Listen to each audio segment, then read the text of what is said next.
Today is February the 6th, 2013. This is Joseph Murray Smith II going to tell me his dreams. And this is sweet mama right here, Virginia Chandler Smith. Okay, Daddy, I'm ready. Yeah, well, I had a dream last night, and it seems like to me that I'm dreaming a little different dreams than I've been dreaming all of my life, but this one is much different. I was living over I was living over on Bourbon Dairy Farm then, where Gene and Rusty are living now, and I'm living on Tombfield Road, 544 Tombfield Road. But I dreamed this last night. I said, I heard a pack of dogs coming. They were just howling and barking, and they like they were running a fox or something. Yo, yo, yo. Sounded like about 10 of them coming straight to where me and Mama were out in the yard.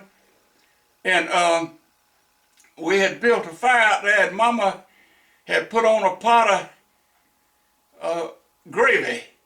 I love gravy, and she was going to cook me up some gravy. So we were out in the yard and cooking the gravy. And regularly those dogs got closer to us, and it was one dog. And he kept looking back, and I could still hear the other dogs barking, and they were chasing him. Well, he had nowhere to go. So he looked around, and he saw that pot of gravy, and he pulled that lid off and got in that pot, curled up, and pulled the lid over him and hid from those other dogs. And the dogs finally came up there howling and barking and lost the scent of him, so they went on away. So I opened the pot up, and there the dog was still about half cooked in there. And I said, well, I'm glad that you didn't, you didn't stay in there long enough to die. But then I woke up, so I don't know what happened to that poor dog. What kind of dog was it, Daddy? It was just a strange looking dog, but he was looking for somewhere to hide to get away from the others.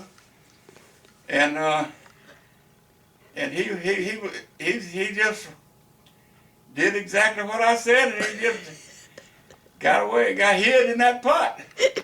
Do you know what kind of gravy it was? Huh? Do you know what kind of gravy it was?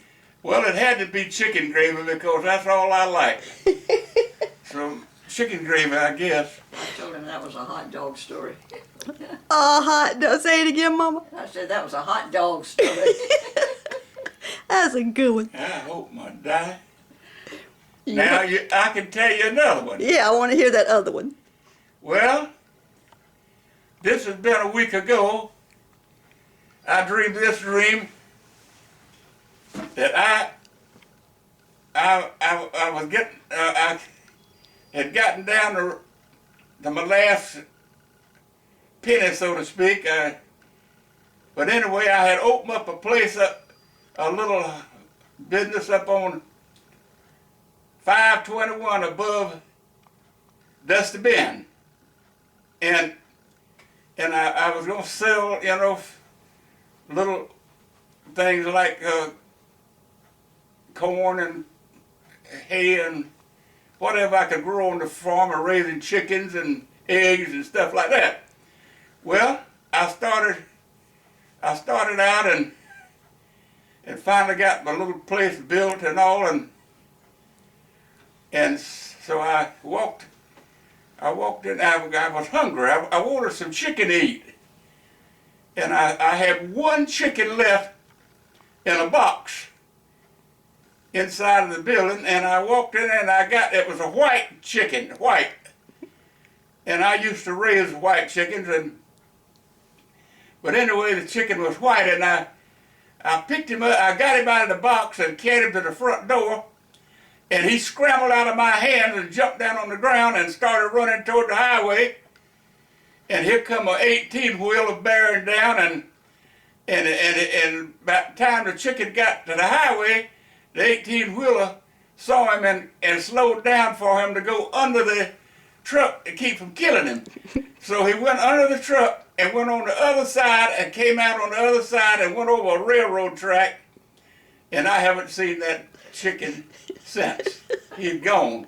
So the driver turned around and he was coming back to where I was at the market what I would opened up and I said, Mama, I said that man's gonna want something for slowing down and missing my chicken. I said, I haven't got a thing in the world to give him. I said, I'm going in the back and hide. So she said, well, Daddy said, it's 1 quart stale buttermilk in the box in here, and I'll give him that. I said, go ahead and give it to him. So he comes in, and I'm hid in the back, and I can hear, but Mama said, I'm going to give you this quart of buttermilk, and he took it, and he was happy as he could be. He got back in that 18-wheeler and drove off and never saw him again. So that's